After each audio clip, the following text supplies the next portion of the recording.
तुम्ही पाहत आहात MCN न्यूज मराठी। महाराष्ट्र शासनाने बंदी घातलेल्या गुटखा आणि सुगंधित तंबाखूच्या काळ्या धंद्यावर बुलढाणा जिल्ह्यात मोठा घाव घालण्यात आला।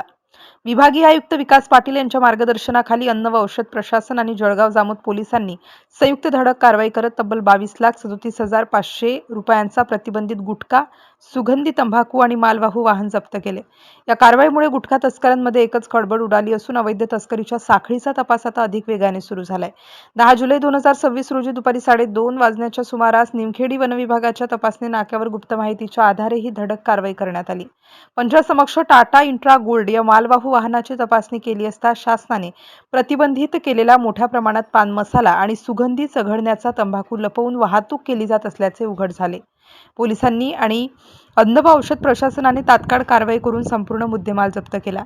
या कारवाईत 11,550 पॅकेट प्रतिबंधित पान मसाला, 11,500 पॅकेट सुगंधी चघळण्याचा तंबाखू, आरोपीकडील मोबाईल फोन तसेच टाटा इंट्रा गोल्ड मालवाहू वाहन असा एकूण 22,37,500 रुपयांचा मुद्देमाल जप्त करण्यात आला।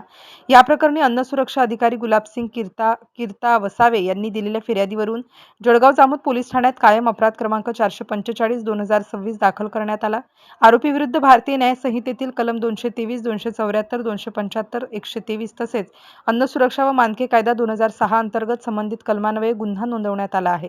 या गुन्ह्याची नोंद महिला पोलीस हवालदार अर्चना पाचपूर यांनी केली असून जळगाव जामोद पोलीस स्टेशनचे ठाणेदार सचिन बागुल यांच्या मार्गदर्शनाखाली पोलीस उपनिरीक्षक गणेश कायंदे पुढील तपास करीत आहेत। या अवैध साठ्यामागील मुख्य सूत्रधार, पुरवठादार आणि वितरण साखळीचा शोध घेण्यासाठी तपास यंत्रणांनी चक्रे फिरवली आहेत। नागरिकांच्या आरोग्याशी थेट खेळ करणाऱ्या प्रतिबंधित गुटख्याच्या अवैध व्यापाराविरोधात प्रशासनाने आता कठोर भूमिका घेतल्याचे या कारवाईतून स्पष्ट झाले आहे। गुटखा माफियांना कोणतीही माफी नाही असा स्पष्ट संदेश या धडक कारवाईतून देण्यात आला असून अशा अवैध धंद्यांवर प्रशासनाचा बडगा यापुढेही कायम राहणार असल्याचे संकेत मिळत आहेत। MCN न्यूज मराठीसाठी ज्ञानदेव राजनकर, जळगाव।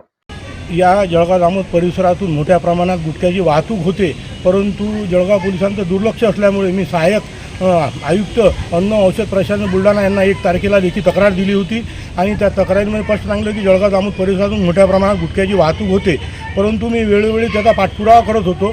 काल मला गोपनीय माहिती मिळाली, त्यानुसार मी 7 वाजता सहाय्यक आयुक्त प्रमोद पाटील यांना 7 वाजता फोन केला आणि सांगितलं, साहेब आज 3 गाड्या माल भरण्याकरता बऱ्हाणपूरकडे गेलेल्या आहेत, तुम्ही या। त्यानुसार ते 9 वाजता रात्री आले। मला गुलाबसिंग वसावे नावाचे निरीक्षक आहेत अन्न औषध प्रशासनाचा फोन आला की वाघसाहेब आम्ही 9 वाजता निमखेडीला आलेलो आहोत। मी म्हटलं, साहेब तुम्ही फॉरेस्ट ऑफिसमध्ये जाऊन बसा, नक्की 3 गाड्या येणार आहे। त्यानुसार रात्रीचे 2 ते 3च्या दरम्यान ही गाडी त्यांनी पकडली। ड्रायव्हरला सुद्धा ताब्यात घेतलं होतं, परंतु ते दोघंच असल्यामुळे गुलाबसिंग वसावे व प्रमोद पाटील हे दोघंच होते, त्यांच्याकडे कुठलाही स्टॉप नव्हता।